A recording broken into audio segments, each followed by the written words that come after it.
Now we're going to have to edit that out because you made noise over there. Here we go. Now we're going live. Hi, Nathan Benzowick, Internet Sales Consultant with Page One Solutions, and I'm here today with Andrew Leschnik. Just wanted to, talk to you a little bit, Andrew, about what your ideas and tips are for a personal injury website. You hear a lot about what you're supposed to be doing with your website, all these different designs. You're supposed to even be updating your design every 2 to 3 years. So I'm just going to I'm going to throw that question over to you. When you're talking to a personal injury attorney about their website and the things that they should be doing as part of a redesign or even an initial design for their website, what are the things that you're telling them? I think you bring up a point or a question, should I say, that's brought up quite a bit. I think there's a lot of confusion there. To me, any form of a website, but in particular a personal injury website, needs to quickly address the visitor's need.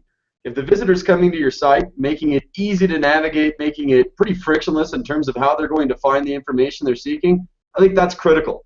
Also, I think that it needs to be relatable, meaning I've got to provide imagery, I've got to provide some rapport building elements that make me connect with you as an attorney rather than just being a personal injury attorney, right?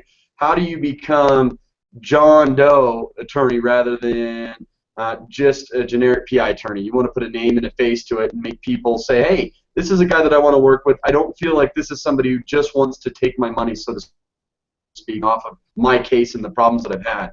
Outside of that, I think that you need to be informative with the content that you have. Informative in a sense that quickly addresses their needs and their questions. You need to become a resource. I think a great way to do that is by thinking about the questions that you're being asked now and addressing those and becoming that thought leader or knowledge source in terms of personal injury through design and through the structure of your content and the way that you can navigate with it.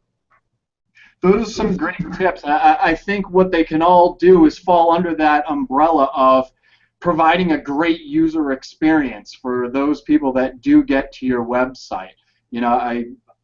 I'm on board 100% what you're saying, and really when you take the sum of all of those tips, that's really what you're building and what you want to be building, right? Is that great user experience on the website, right? Absolutely.